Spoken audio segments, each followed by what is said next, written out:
अस्सलाम वालेकुम नाज़रीन, मैं हूं आपका मेज़बान अमान अशमत और आप देख रहे हैं मेरा ऑफिशियल पेज है। आज की खबरों के हवाले से बात करते चले तो मैं आपको बताता चलूं कि अमेरिका का एक और F-35 लड़ाका तैयारा मार गिरा है। ये ईरान की जानब से दावा किया जा रहा है और तफसीलात अगर मैं आपके सामने रखता चलूँ तो उसमें कि एक और अमेरिकी F-35 जो है लड़ाका तैयारा वो मार गिरा है।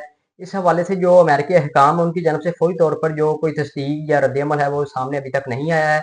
और ईरानी पासदार इनकलाब से मुंसलिक खबरसां फार्स न्यूज़ के मुताबिक इस तैयारे को वस्ती ईरान की फ़िज़ाओं पर प्रवास करने के दौरान निशाना बनाया गया था, जो मुकम्मल तौर पर तबाह होकर ज़मीन पर जा गिरा। ये ईरान की जानब से कहा गया है और रिपोर्ट में ये भी कहा गया है कि तैयारे को शदीद नुकसान पहुंचने के बायस पायलट के बारे में कोई मालूमात जो है वो दस्तयाब नहीं है। और दूसरी जानब जो महल न्यूज़ एजेंसी है उन्होंने दावा किया है कि तैयारे के तबाह होने के दौरान होने वाले शदीद धमाके के बायस अमकान कम है और पायलट खुद को बचाने में कामयाब हुआ है। और आगे बढ़े और आपको बताते चले कि दहशत गर्दों का जो बन्नू पुलिस स्टेशन पर हमला हुआ है वहां पर 5 अफराद जो है वो जाबाक हो चुके हैं और 18 लोग जो है वो जख्मी हुए हैं। और इस बन्नू में जो डोमेल पुलिस स्टेशन के गेट से खुदकुश हमला आवर ने बरूद से भरी जो गाड़ी है, मतलब बरूद बम से जो बरूदी मवाद होता है उससे भरी गाड़ी धमाके में 5 अफराद जाबाक और 18 जख्मी हुए हैं। और रीजनल पुलिस ऑफिसर जो सजाद खान है उनके मुताबिक थाने के करीबी मकानों को भी नुकसान पहुंचा है।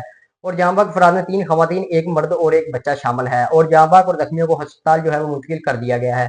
आगे बढ़े और आपको बताते चलें कि भारत ने पिरचर खानी को पहले से ज्यादा मरम्मत हो गई। ये ख्वाजा आसिफ साहब की जानब से कहा गया, मतलब भारत की अब आइंदा आगे से ज्यादा मरम्मत की जाएगी। और भारत ने पंगा लिया तो पाक फौज से ज्यादा जिल्लत में फैंटी लगाई जाएगी। और समाजी राब्तों के प्लेटफॉर्म एक्स साहब का ट्विटर जो है उस पर अपने बयान में वजीर दफा जो है ख्वाजा आसफ उनकी जानब से भारत और भारतीय वजीर जो राजनाथ सिंह के बयान पर सख्त रद्दमल दिया गया है। और इन्होंने ये भी कहा कि पाकिस्तान से 5 से 6 गुना बड़ा मुल्क है और इसके वसाइल बेशुमार है, ताहम ये एक हकीकत है कि आज भी करोड़ों भारतीय फुटपाथ पर भूखे सोने पर मजबूर हैं। और ख्वाजा आसफ का कहना था कि राजनाथ सिंह बयान देकर दुनिया को बार बार करवाने की जो बरूर करवाने की कोशिश कर रहे हैं और इनका भी अब दुनिया में कोई मकाम है। तो जबकि पाकिस्तान इस वक्त अल्हम्दुलिल्लाह पूरी दुनिया का तवज्जो का मरकज बना हुआ है और भारत को कोई मुंह लगाने को तैयार नहीं, ये ख्वाजा आसिफ साहब की जानब से आज कहा गया है। आगे बढ़े और आपको बताते चलें कि बैन अवी अमन की बुनियादी जिम्मेदारी सलामती कौंसिल की है। ये पाकिस्तान के आज इजलास में कहा गया है। अक़वाम मुत्तहिदा में पाकिस्तान के मुस्तकिल महबूब आसिम इफ्तिखार उन्होंने कहा है कि ये ईरान पर हमले के बाद वसी खतरनाक मोड़ पर खड़ा है। और अक़वाम मुत्तहिदा की सलामती कौंसिल के आला सतह के इजलास में खिताब करते हुए उन्होंने कहा है कि पाकिस्तान अरब दुनिया के साथ तारीखी और गहरे तल्लुकात को बहुत अहमियत देता है। और आसिफ इफ्तिखार ये भी कहते हैं कि अक़वाम मुत्तहिदा और लीग ऑफ अरब स्टेट्स आपस में तावन मजबूत कर लें, क्योंकि जो आलमी सियासी गैर यकीनी सूरत हाल है उसमें इलाकाई तंजीमों के साथ शराकतदारी है वो लाजमी है। और उन्होंने इसके साथ ये कहा कि बैन अवी अमन सलामती की बुनियादी जो है जिम्मेदारी सलामती कौंसल है और जबकि इलाकाई तंजीमें तनाज़े की रोकथाम और सलासी इस्तेहकाम में जो है वो अहम करदार जो है वो अदा कर रही हैं। आगे बढ़े तो आपको बताते चलें कि ईरान ऐलान फतह करके जंग खत्म कर दे, ये साबका वजीर खारजा जवाद जरीफ साहब की जानब से कहा गया है। उन्होंने कहा है कि जी ईरान को मशवरा दिया है उनकी जानब से कि मौजूदा जंग को खत्म करने के लिए फतेह का ऐलान करते हैं और एक ऐसे मुआहदा करके जो ना सिर्फ मौजूदा तनाज़ा खत्म करे बल्कि जो मुस्तकबिल में किसी नई जंग को भी रोके। और इस हवाले से अमेरिकी वज़ीर फ़ारन शाया अपने तफसीली मजमूआन में जवाद जरीफ ने ईरान के लिए एक जामे हिकमत अमली जो है वो पेश की है।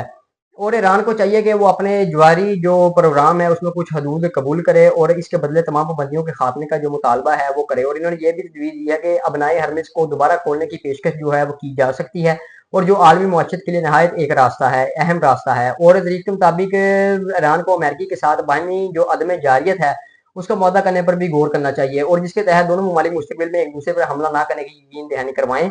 और इन्होंने मजीद कहा कि ईरान और अमेरिका के दरमियान माशी ताउन के मौका भी पैदा किए जा सकते हैं, दोनों ममालिक के लिए अवाम के लिए फायदेमंद होंगे।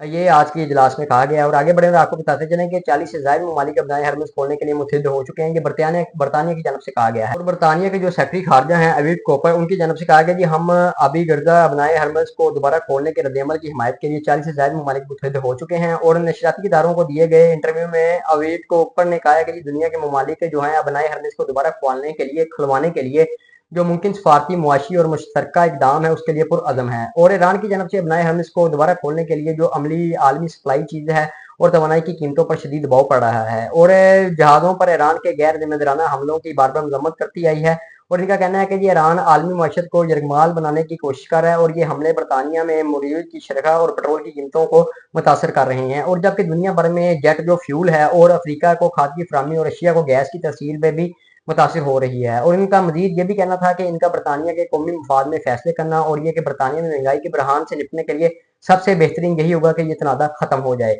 ये आज की प्रेस ब्रीफिंग में कहा गया है। नाज़रीन, ये थी हमारी आज की अपडेट। इसी के साथ अपने मेज़बान को दीजिए इजाज़त। अल्लाह हाफ़िज़।